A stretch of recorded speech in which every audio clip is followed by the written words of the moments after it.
Shabbat Shalom again to everybody. Nice to come to our second session. And for those who maybe have only just joined us now, welcome to Sabbath Fellowship. If you're far and wide, I see there's a couple of users on. I'm not sure if the person's from Australia. It's something Oz, so welcome to you. It's nice to see Yahweh gathering us from east to west.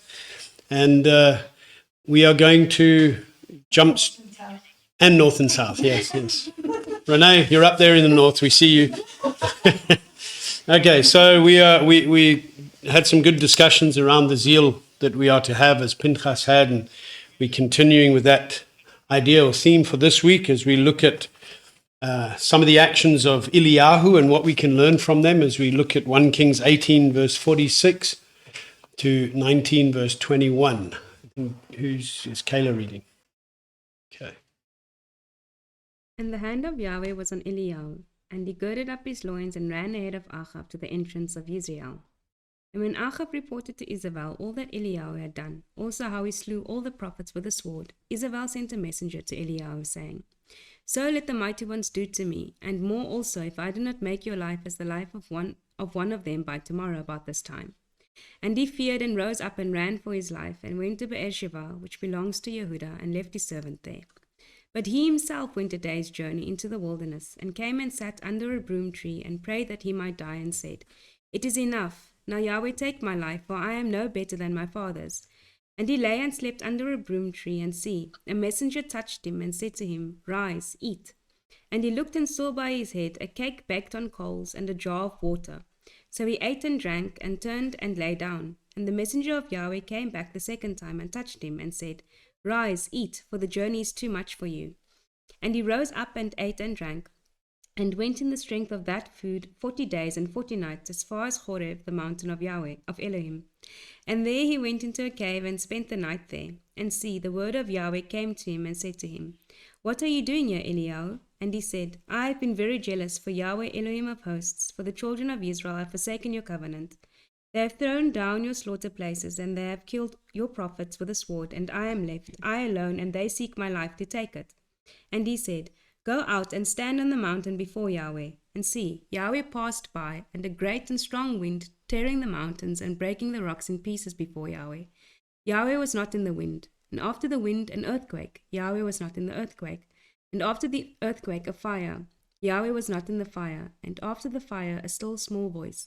And it came to be, when Eliyahu heard it, that he wrapped his face in his robe, and went out, and stood at the cave opening. And see, a voice came to him and said, What are you doing here, Eliyahu? And he said, I have been very jealous for Yahweh Elohim of hosts, for the children of Israel have forsaken your covenant. They have thrown down your slaughter places, and they have killed your prophets with a sword, and I am left, I alone, and they seek my life to take it. And Yahweh said to him, Go, return on your way to the wilderness of Damascus, and you shall go in and anoint Hazael as sovereign over Aram, and anoint Jehu son of Nimshi as sovereign over Israel, and anoint Elisha son of Shaphat of Avil Mecholah as prophet in your place. And it shall be that whoever escapes the sword of Hazael, Jehu does kill, and whoever escapes from the sword of Jehu, Elisha does kill. And I shall leave 7,000 in Israel, all whose knees have not bowed to Baal, and every mouth that has not kissed him. And he went from there and found Elisha son of Shaphat, who was plowing with 12 yoke of oxen before him, and he was with the 12th. And Eliyahu passed by him and threw his robe on him. And he left the oxen and ran after Eliyahu and said, Please let me kiss my father and my mother, and then I follow you. And he said to him, Go, turn back, for what have I done to you? And he turned back from him, and took a yoke of oxen, and slaughtered them, and cooked their flesh, using the implements of the oxen, and gave it to the people, and they ate. Then he rose up, and followed Eliyahu, and became his servant.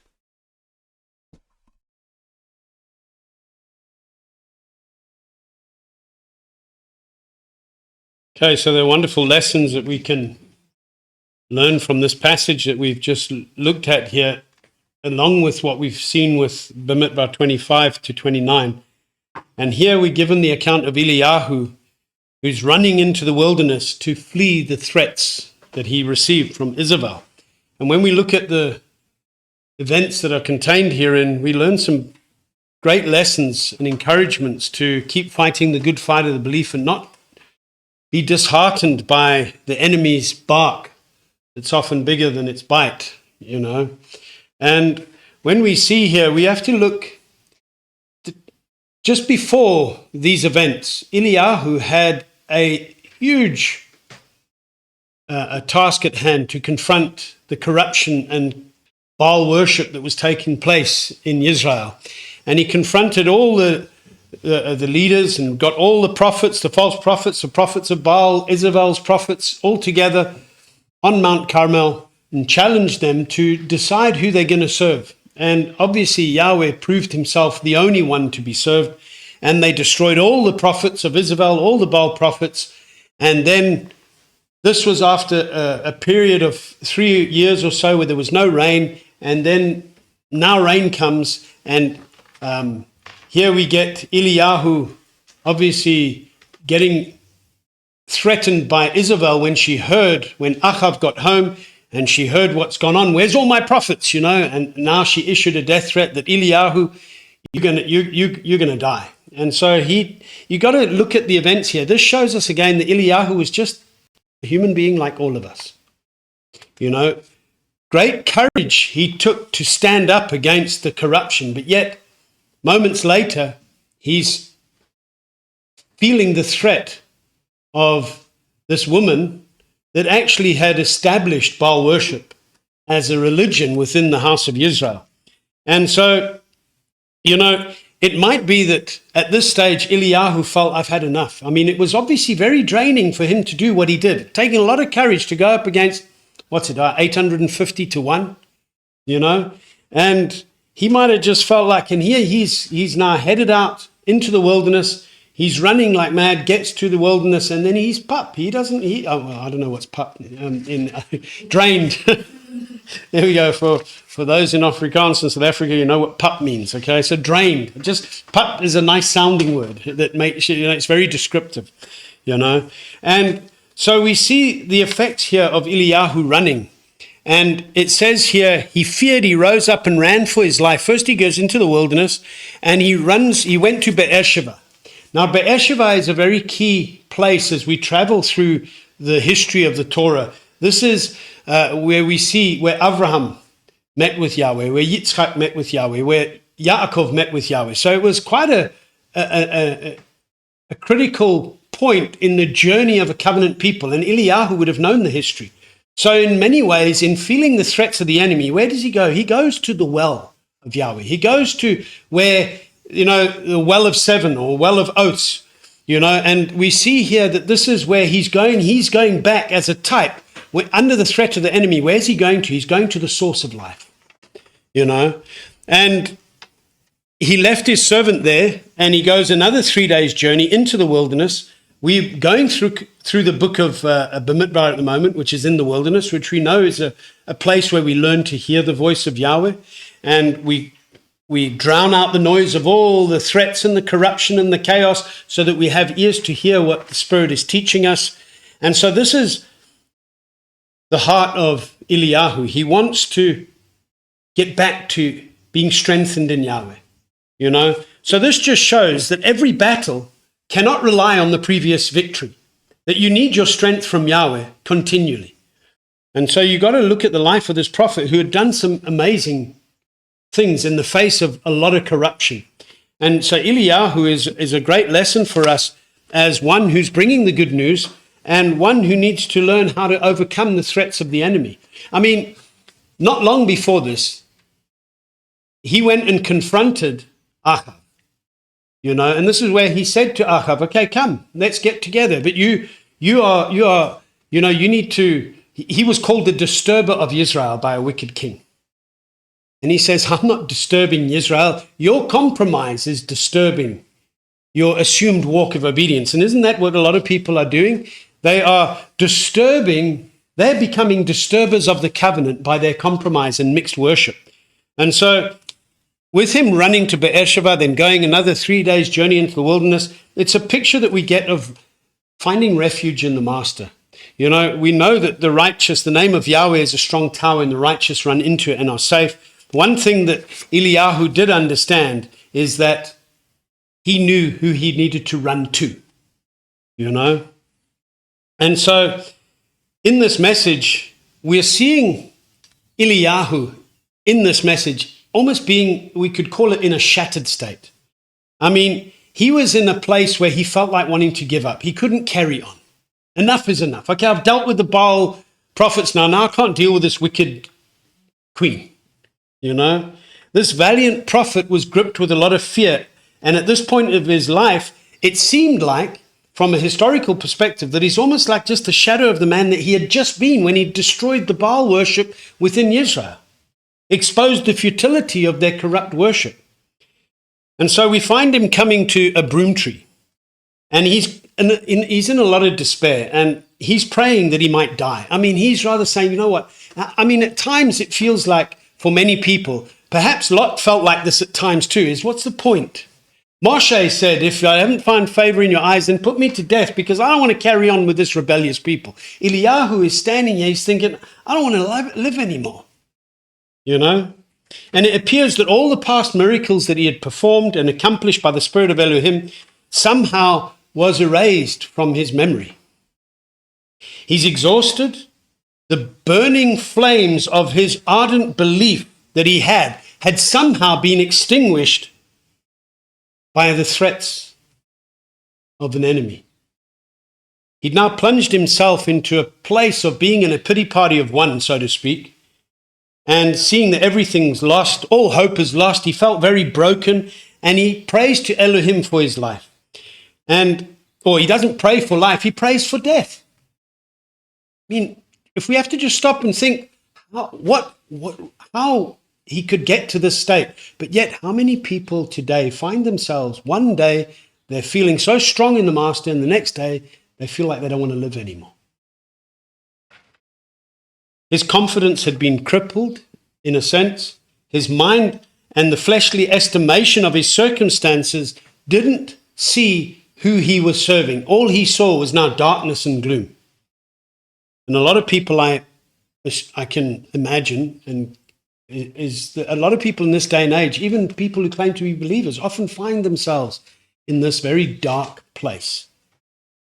And so going to this broom tree, the Hebrew word for broom tree is rothem, and it's a broom plant or a shrub that's thought by many to be a juniper tree. Now, this is a desert type bush or shrub, and it grows very large, and it has a very bitter, even possible toxic root.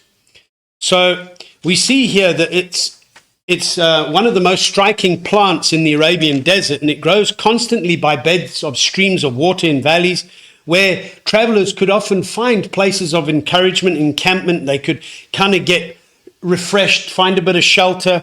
And you understand here that it would also bring a bit of protection at night against some of the elements in the wilderness. So he is finding a place where he thinks he can get a bit of covering, etc. What's worth taking place is that rothem comes from the verb ritma, which means heath or binding. And this was the 14th stop in the 42 stops or departure points in Israel's journey. And so in many ways, we are learning from the journey of Israel through these stops that we'll look at when we get to the end of Bamidbar again, that it's a place of joining together. So what he was seeking, he felt disjointed. Remember, you know, it takes a lot of courage to stand one against everyone else. And you can have that victory, but it doesn't make it like, okay, now I can. You still feel that I'm still alone, because he destroyed all the Baal and everyone said, yes, Yahweh is Elohim, but was it just lip service? He gets a threat of the enemy. Most of the people under the threat of Isabel probably would have resorted back to the corrupt worship, because that's all they knew. And Eliyahu stands alone. He says, I've got to get out of here. You know, he was fleeing from the one who had already killed many prophets of Elohim. And after having killed her prophets, Eliyahu now runs for his life because she put a death sentence upon him. And so the question that we ask ourselves when coming to Ritma is that something as a mirror of the word should present to us, especially when we're facing tough times, is whose report will you believe, and who are you being joined together with? this is a question of fellowship and who you are being built up with. I do believe in the body today, we've got a lot of imposters that are trying to break people down and separate and present themselves as wolves in sheep's clothing. And sadly, most sheep that don't know a lot in the word and still trying to grow are easily led astray by believing false reports and being joined together to corrupted ways, mixed ways of falsehood. We are told to not be unequally yoked with unbelievers. Now, our master tells us in Ephesians 2 that we are no longer foreigners and strangers to the covenants of promise, but we are now fellow citizens with the set-apart ones and members of the household of Elohim. This is our identity in Messiah. And he says Messiah himself is the cornerstone of the building, so that being joined together, we grow up as a set-apart dwelling place as we are being built up by Elohim in the Spirit. And therefore, we see that this is something that we are able to recognize, that at this stage, Eliyahu feeling all alone, today we are reminded we are not alone. And we are being joined together. The Greek word for joined together in Ephesians 2 is sunar mologio, which means fitted together, fitly framed together.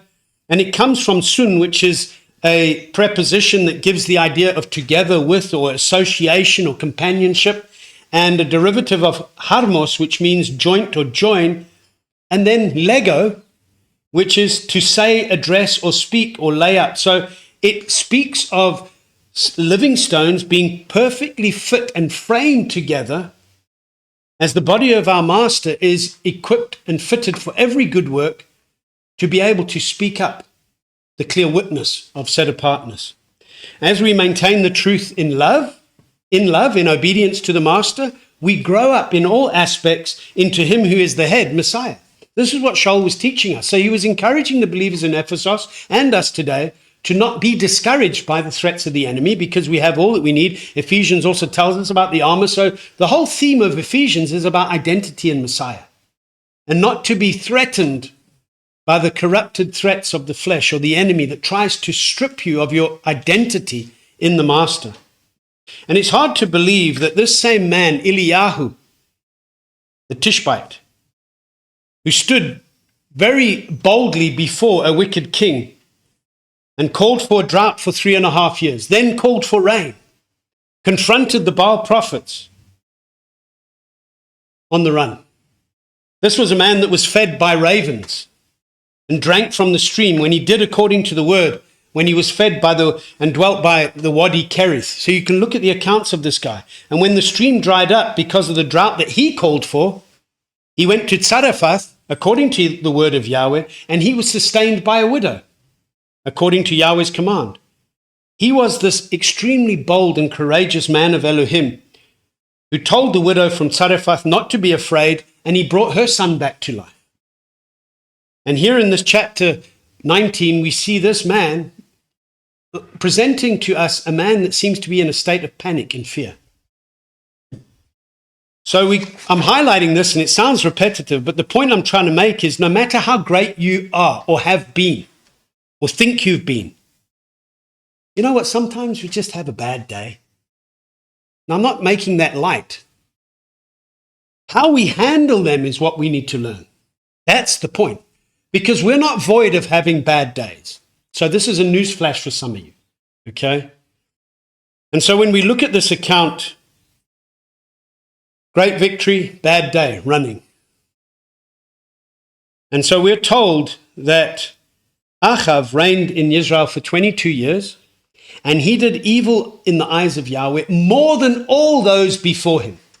I mean, he did even more evil than his father Omri, who set up laws, the laws of Omri. So he did more evil because he married Isabel and established Baal worship that Israel was already corrupted in the wilderness in, but now established that as a formal religion. You know?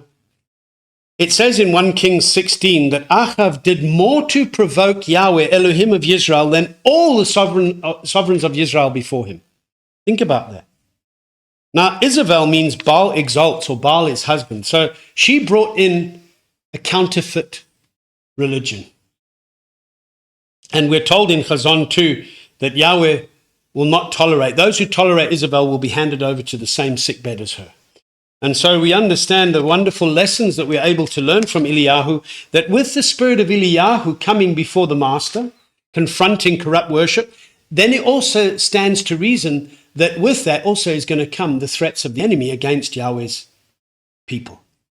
And we've got these passages that we are reading today to equip us by, so that we're not found to be under the threats of the enemy and not knowing what to do. When she said, Eliyahu, you're a dead man, I mean, it's like, whoa, she means it. And she did mean it, you know. So he runs for his life. And we see that coming to look for Yahweh and find him and crying out to Yahweh, he comes to this place and he's drained. And he says here, he slept under the broom tree, and a messenger touched him and said, rise and eat. And he saw by his head, he saw some water, and he saw some bread. So he drank that and he lay down again, and this messenger came again and touched him and said, get up. And he ran in that sustenance of that bread and water that he got for 40 days and 40 nights. So here was a period of testing. But where does he go? He goes to the mountain of Yahweh. He goes to Horeb, the place where Yahweh established his covenant with his people. This is a powerful lesson for us today. When you look, we should be meditating on the Torah day and night. But there may be a time when you have that bad day. Somehow somebody said something to you and it really hit hard. Somebody vocalized their discontent with you or something because you did something and stood up for what is right. And suddenly it feels like they're trying to make you feel like the bad one, that you've done wrong. And you think, well, what am I supposed to do? This isn't fair. What else am I supposed to do? You know what you do? You go back to covenant. You get into the word and you go back to the word of the covenant to be strengthened by, you know. And Eliyahu knew that Yahweh answers prayer. And so he understood that I need to seek Yahweh. And Yahweh comes to him and he goes, what are you doing here, Eliyahu? Twice in this chapter, he asks the same question. Not because Yahweh didn't know what he was doing here, but he wanted Eliyahu to actually look inside himself and begin to recognize, actually what I've been doing is not right. And here is a picture of the compassion and mercy of Yahweh on his covenanted ones that he wants to encourage, he wants to strengthen and nurture. And he wanted Eliyahu to actually look inside himself and really see what is actually going on, because Yahweh sees the bigger picture that we always don't see. I mean, as if for a moment Eliyahu thought that Yahweh is not capable of taking out Isabel, you know. Maybe that ran through his mind. Why was he running? And when he says here, Eliyahu, what are you doing here? Isn't that a question that resonates in many believers' lives today when they find themselves in a bit of a darkened place? I often call it a pity party of one. And, you know, having ears to hear that voice of Yahweh, not in a big sign that you're looking for, a big earthquake or fire or, you know, big noise, but just that still small voice of the quietness of his presence saying, what are you doing here?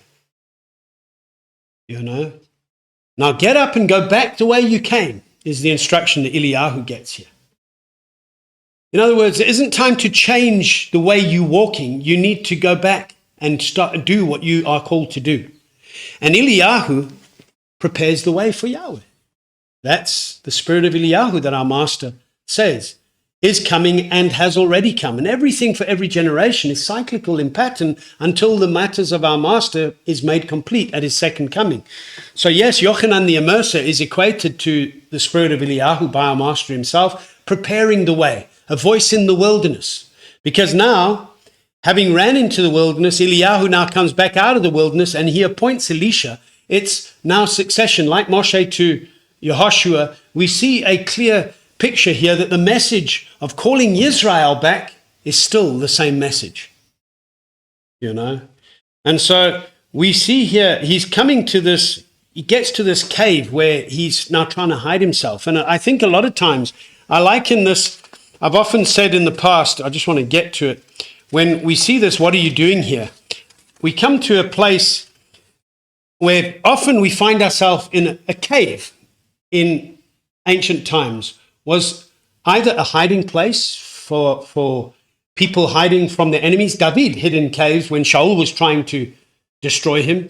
But often we also know that caves were places where people worshipped their false deities, you know. And so hiding from the enemy, he would have also been reminded of Avatyahu, who was a servant of Yahweh in the days of Isabel and Achav, who when Eliyahu came to confront Ahav, Avatyahu came to him and said, don't you remember the prophets of Yahweh that I've kept 50 to a cave and I've been feeding them, you know, without Isabel knowing. And so when you think coming to the cave and you think, okay, it can be a place of safety and refuge, but it can also be a place of terror and fear.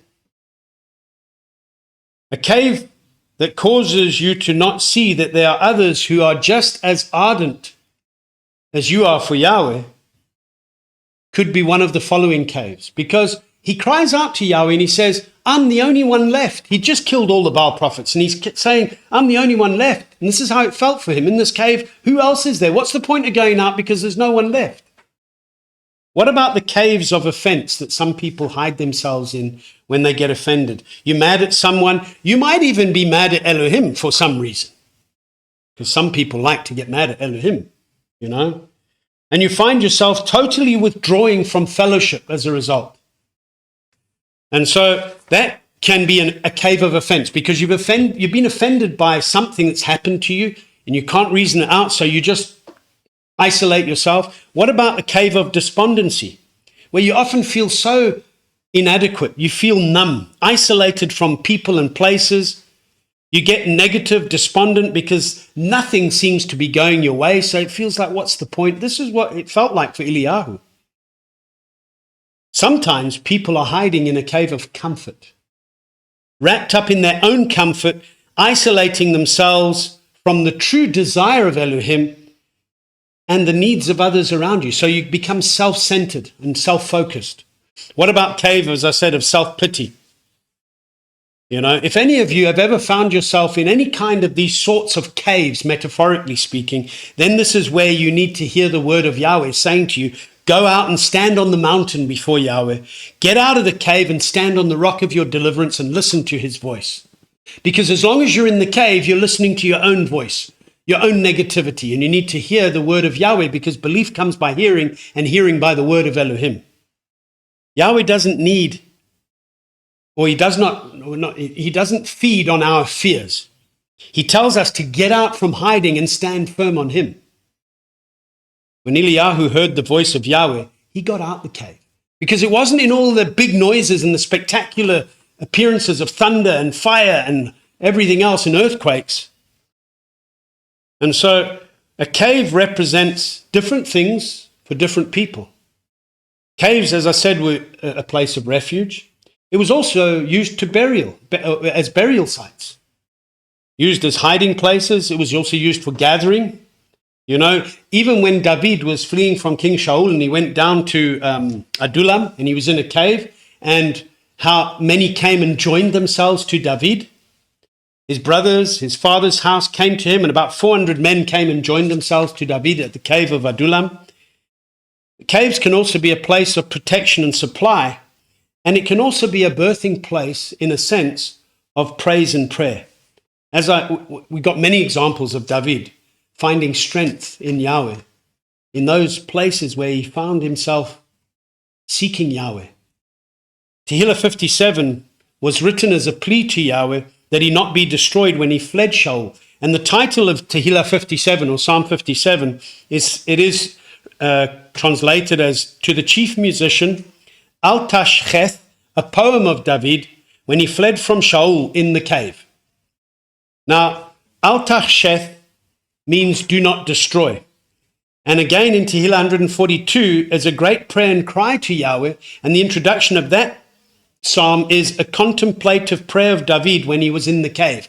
So many of the psalms that we have of David are psalms that were birthed when he was in a cave. So what we can learn from this is sometimes we find ourselves in those darkest moments of our lives that the birthing of pure praise and prayer and trust in Yahweh comes out. You know, some of the worship that we've been blessed to bring forth as a fellowship has actually come out of situations that were birthed out of some trying times, you know. And what we can see from the use of a cave, which primarily pictures darkness and death, is that we can see that by the death of our Master, Yeshua Messiah, we have a place of refuge in him in times of distress, enabling us in his resurrection power to be praising him continually. And with Eliyahu, it was in the cave that the word of Yahweh came to him. And Shabbat, as we know, is a great place where we come together, listen to his powerful voice, where we shut out the noise of the world and we come to sit at his feet and learn, highlighting how important it is when things aren't going well for you. Don't sit in the cave of self-pity. You need to be gathered with people that are going to be like-minded, being built up in the Master. There is only one Master of Masters, one Elohim. There's only one word of Yahweh, the word that was made flesh, the one that can strengthen us. And when we obey his word and we gather as we should, we find strength and comfort in the refreshing that his Sabbath, his feasts, obedience to his word brings for us, as the Good Shepherd gives us all that we need. Don't give up when you hear the threats of Isabel, so to speak. Sometimes emotions get the better of people because somebody said something harsh to you, because of the way you've stood up for the truth. And you know what? Let's all be honest. I'm not making this light. Words can often be more damaging than physical instruments. You know? Yahweh assures implements. Well, they're implements of violence, yes. Eliyahu is assured by Yahweh that deliverance will be made complete. He says he would leave 7,000 prophets who have not bowed their knee to Baal. 7,000 is a metaphorical number of a complete, lovingly committed body. That's really what we see being declared here. That Yahweh says, my bride, my body is secure, because he is not threatened by Isabel. And neither should we. But that shouldn't make us arrogant, always submitting ourselves to the word of Yahweh to be directed as he commands, you know. Eliyahu learned a great deal, and so can we. When our zealousness is as strong as it was for Eliyahu, we must guard ourselves against thinking that we're on our own, that we're alone. Today, we're talking as a group, whether physically, there's 5 of us here, but online there's more than 5. So then there's those that listen later. So yes, in worldly standards, oh no, you've only got 10 views. It doesn't matter. It's not about the views. It's about us in the Master. And the willing to come together to hear his very powerful. When it says still small voice, there's nothing small about it, you know. But we've got to have a fine-tuned ear to hear, drowning out the sound of the chaos and the threats and the busyness of life and the deceit of wealth and all those things that are trying to choke out the life of Yahweh in us. Don't give up in fear of the Isabels of this world, the Jezebels. Stand ready with ears to hear, because we are not alone. Maybe this is a word that some might need to hear again. We don't know everybody's circumstances. Some we may know a little bit of and whatever, when some of the clues that we get, you know, not that we're looking for clues, but sometimes we hear, sometimes we don't hear. And sometimes often people say, you don't know what I'm going through. And you're 100% right, but Yahweh does. And you're not the only one that is going through what you're going through. When Kepha writes that, you know, we know our brothers around the world are going through the same sufferings as we are, in a sense, it's kind of encouraging, you know, that when we're not the only ones facing the kind of battles that we think we're facing. And those battles can vary, and Yahweh will never give you what you are unable to bear and accomplish. For some, it might be a battle of standing firm like a Pinchas and saying no to compromising Sabbath. And it might be such a hard battle that you get into this pity party and you think, oh, it's not fair. I don't know how I'm going to address him. Then you need to hear and say, what are you doing here? Get up and stand up and speak the truth. Sometimes we just need to hear what Eliyahu heard Yahweh saying, what are you doing here? Because that's as simple as it takes, actually. Because we try and justify our reasons for not standing up for the truth and not confronting the evil of our day. We often feel like we've got, I can't, and this reason, that reason, and that's where we need to hear Yahweh saying, what are you doing here? He's given us all that we need for life and reverence. And we need to be a people that can be ready to hear the voice and not have excuses for not being able to stand up and fight the good fight of the belief. Yesterday's victories will not keep you standing today. And if you take off your armor and hide the light, you'll only find yourself in a very dark place. Don't let yesterday's or today's failures cripple you from getting the wake-up call from the word of Yahweh, which calls you to rise up, eat, and stand firm. Any thoughts on this passage?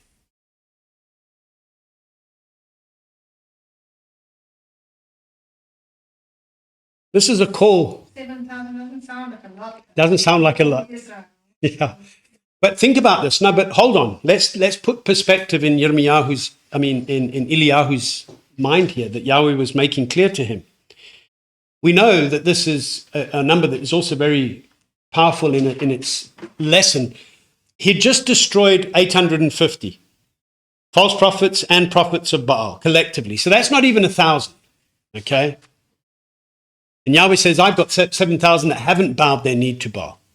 So already it's way more. It's not prophets.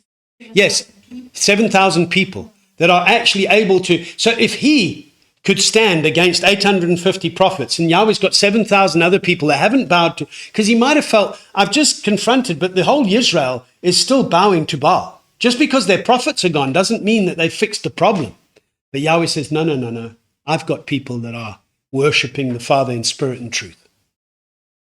And we must be reminded of that. And you know, I often quote the book of Hebrews where we say we must encourage one another daily. And it's so important because this is what Yahweh is trying to encourage Eliyahu with. We need to remind each other that none of us are alone. And yes, like Kadlin says, in the scheme of things, 7,000 people is not a lot. But it's enough. It's enough for Yahweh to have a remnant that stand up and fight the good fight of the belief. This is a time where Yahweh is telling all of us today to wake up, rise up, get out of any hiding place that you might have been in, stand and take a good stand armed in the armor of Elohim, fighting the good fight of the belief to which you've been called, to which you've been equipped to do. Nobody else can fight the battle you need to fight. But you can stand next to others, collectively fighting together. But you each have a part to play, you know? Some will ask, what are you doing here? When asked about your belief. And if that's the case, be strong and courageous and give a reason for the hope that you have. Answer confidently in loving, committed service to our Master in complete set-apartness and truth. Maybe you felt yourself burnt out, feeling like you can't go on. This is when you need to hear Yahweh's very clear awakening question, what are you doing here? Because you are not alone. The fact that Yahweh is with you and never leave you nor forsake you, already you're not alone. And when we are more than one, he's in our midst. So let's keep going. Let's be encouraged by these words. And let's see the spirit of Eliyahu being actually lived out in our day as we are preparing the way in the wilderness for our Master to return. Because again, having ears to hear what our Master is speaking. This is an encouragement. When we look at this, we shouldn't look at Eliyahu as somebody that was, oh, how pathetic he was. No, here's one that faced real dangers. And Yahweh made it clear to him that he is not alone. And Yahweh didn't destroy him. And yes, he told him, now go and anoint Elisha. But what an anointing that was. Because when you look at the record of Elisha's life, he did double the work as recorded than Eliyahu, because there was a double portion. And when our Master was in the flesh of man, he said to his taught ones, you will do greater works than I. Because he was saying, I've come here to set the example. Now I'm giving you all you need. Now go out and make taught ones. And you're going to do more than what I've done in the time I was here in the flesh. It doesn't make us greater than our Master. The greater one is in us. So we need not fear the one who's in the world, because the one who is in us is far greater than the one in the world. And therefore we can have courage to stand up and not flee, but fight the good fight of the belief. This is what I want to encourage everybody with today, because we are sustained by the very bread of our Master. And that's where Shlomo says in one of his proverbs, feed me my lawful bread. Give me neither poverty nor riches, lest I seize the name of my Elohim and bring it to naught. We need our daily bread. We looked before lunch at the sacrifices, the daily lambs, evening and morning or morning and evening, meditating on the Torah day and night. We're not doing that. We can find ourselves in a dark place. But the Torah lights our way. Then we understand that with Yahweh, even darkness is not dark for him. And when we find ourselves in the Master, the days are getting darker, but we can stand with the perfect shalom of Elohim. This is what we are able to see from today's readings that we're going through. The encouragement that we can have in our Master, along with the warning for not staying in our Master and being found to be walking according to our own song, so to speak, because then we'll just be put to death. Let's go to Yochanan chapter 2, verse 13 to 22.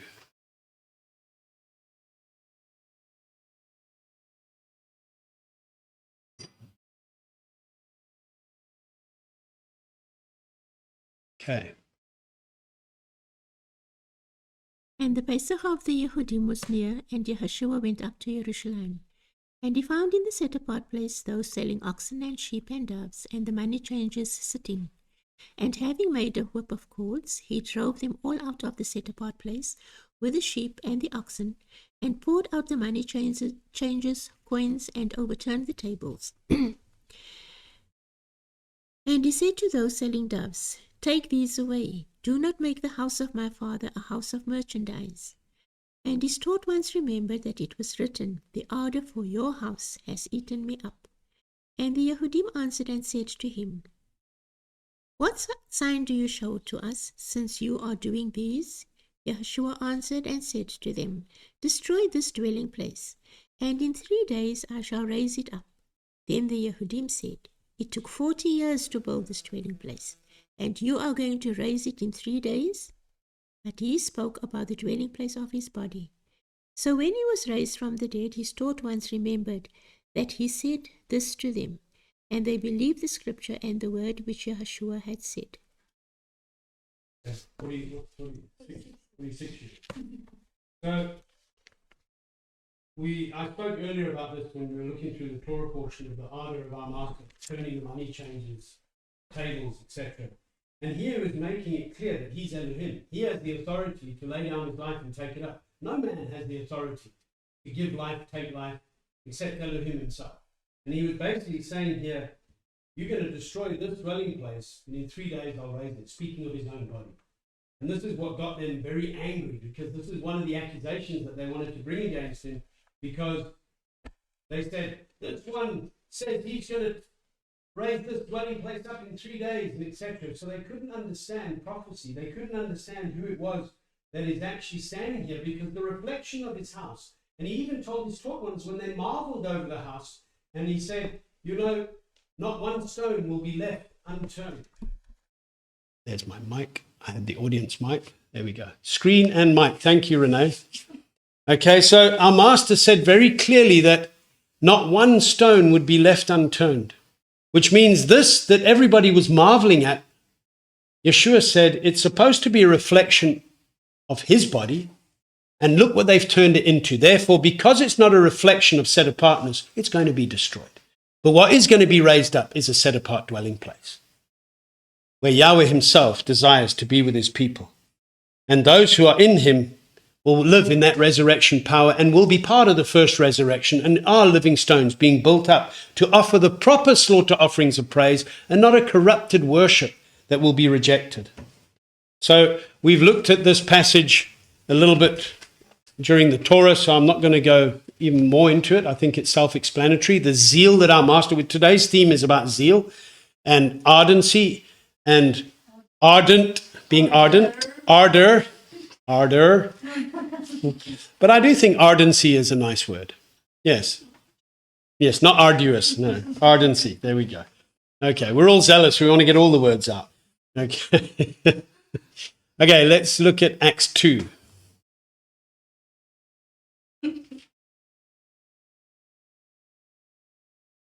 Okay, I'm almost there. Okay. And when the day of the festival of Shavuot had come, they were all with one mind in one place. And suddenly there came a sound from the heaven as of a rushing mighty wind, and it filled all the house where they were sitting.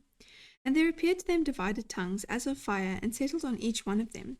And they were all filled with the set-apart Spirit, and began to speak with other tongues, as the Spirit gave them to speak. Now in Jerusalem there were dwelling Yehudim, dedicated men from every nation under the heaven. And when the sound came to be, the crowd came together and were confused, because everyone heard them speak in his own language. And they were all amazed and marveled, saying to each other, Look, are not all these who speak Galileans? And how do we hear, each one in our own language in which we were born? Parthians and Medes and Elamites and those dwelling in Aram Naharaim, both Yehuda and Cappadocia, Pontus and Asia, both Phrygia and Pamphylia, Mitzrayim and the parts of Libya around Cyrene, visitors from Rome, both Yehudim and converts, Cretans and Arabs, we hear them speaking in our own tongues the great deeds of Elohim. And they were all amazed and were puzzled, saying to each other, What does this mean? And others mocking said, They have been filled with sweet wine. But Kepha, standing up with the 11, lifted up his voice and said to them, Men of Yehuda and all those dwelling in Jerusalem, let this be known to you, and listen closely to my words. For these men are not drunk, as you imagine, since it is only the 3rd hour of the day. But this is what was spoken by the prophet Joel. And it shall be in the last days, says Elohim, that I shall pour out my Spirit on all flesh.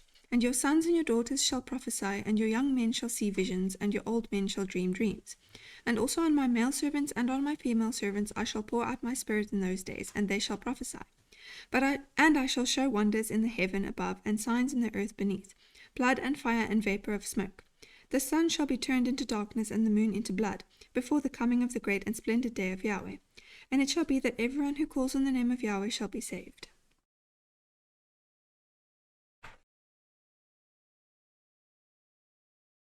Okay, what an awesome Shavuot this was, where there was a pouring out of the Spirit of Elohim on those who were being obedient to gathering as commanded on Shavuot.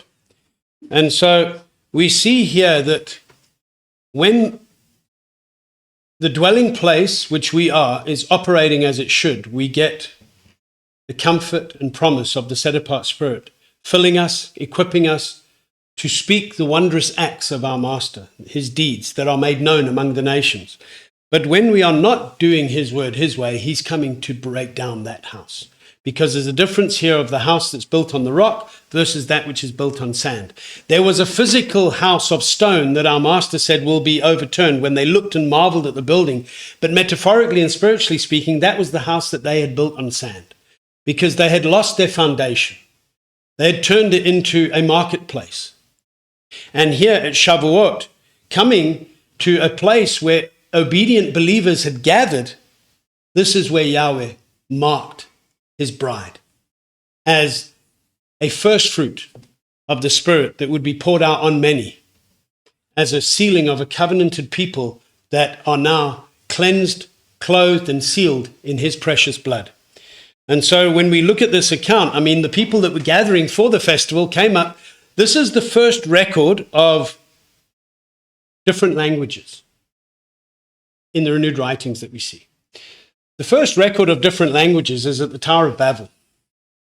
And that's where Yahweh confused the languages, because men wouldn't listen to Yahweh's instruction to populate the earth, go and spread out the earth and populate it. And they wanted to build themselves a tower to the heavens and be great like Elohim. Nimrod and all his company tried to establish their own kingdom as a picture of the anti-Messiah, and Yahweh confused their languages and scattered them through the nations.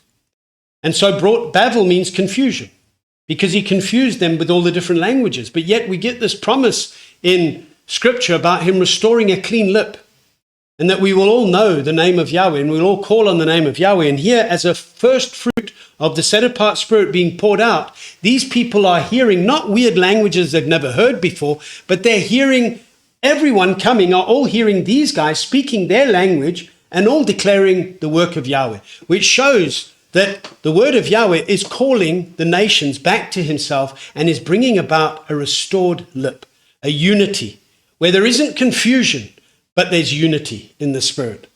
And so many have twisted this to start going on about babbling and all funny sounds, where this is about bringing the nations together and bringing a proper, clear understanding of who Yahweh is, and highlighting a clear fact that everyone who names the name of Yahweh shall be delivered. But that calling on his name comes with the responsibility of now being ardent for his house, standing up, fighting the good fight of the belief, and walking according to the Spirit.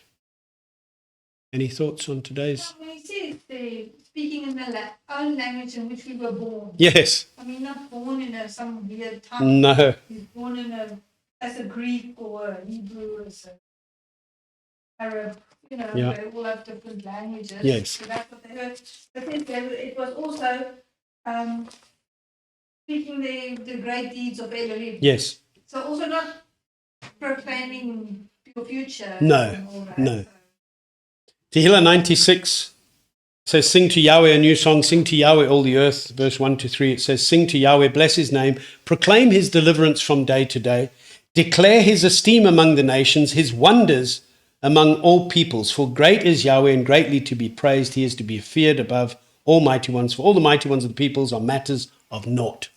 So here, this was people coming maybe all over the place, and now they're hearing the great deeds of Elohim. Not great deeds of any other mighty ones or anything else, because they're of naught. But here it's a clear witness that this is Yahweh speaking by his Spirit to everyone, witnessing to them that he is the one to be served. And that everyone who calls, that's what Kepha rises up. He says they're not drunk, as you think, because they're speaking in different languages that you know from your birth.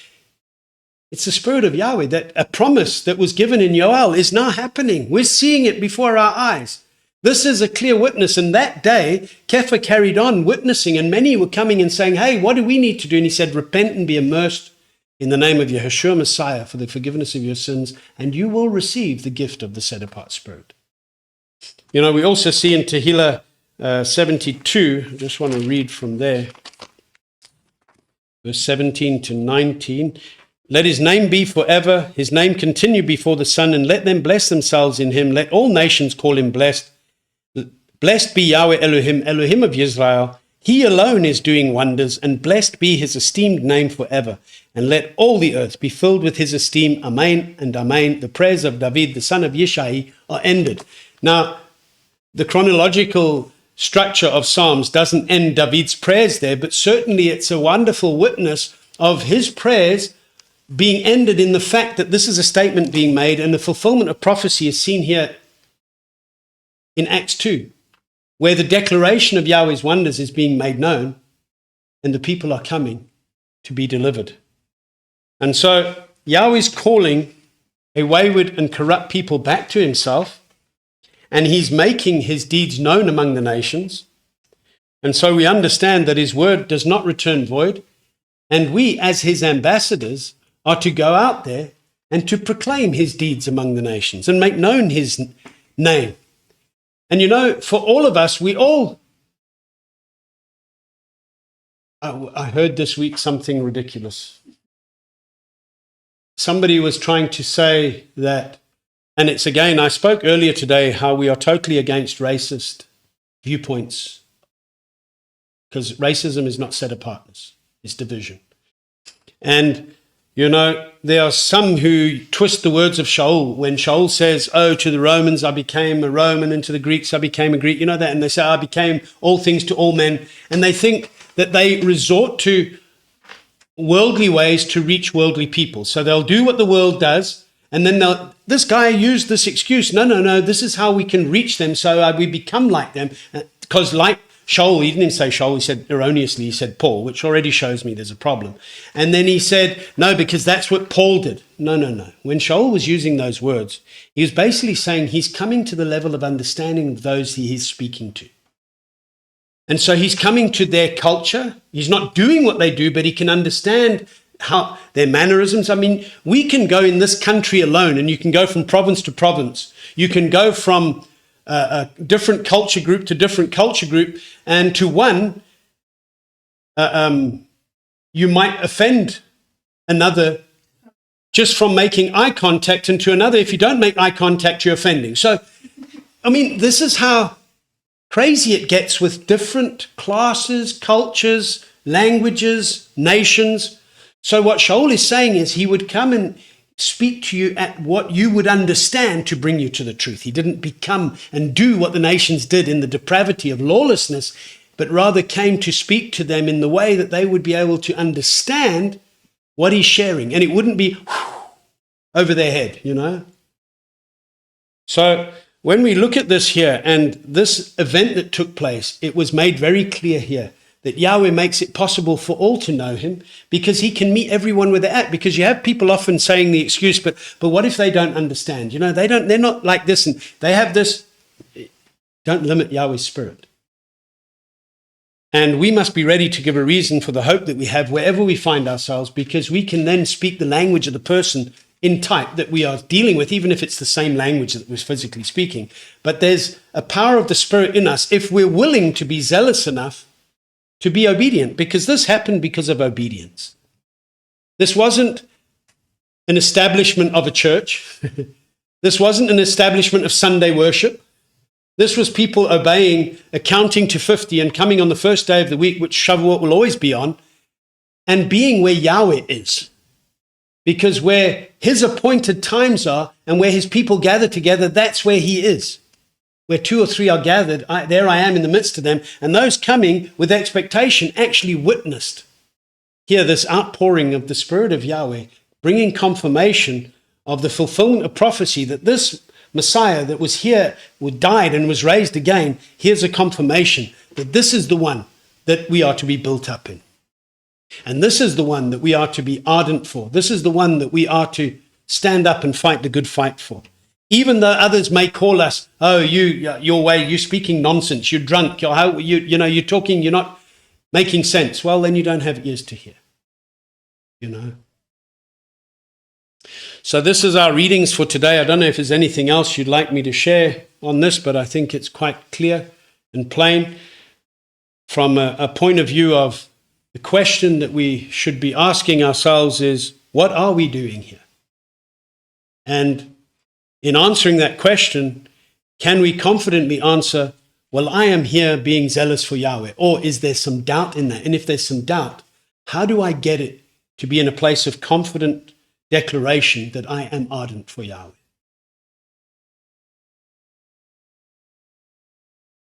Anybody would like to ask any questions or comments before we close? You're welcome to do so.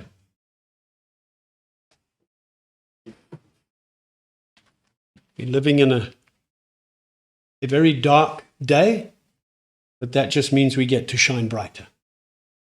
I mean, that's the privilege. That what the prophets saw in visions and in prophecies, they longed for the days that we're living in when the day of our Master is drawing closer and closer and closer.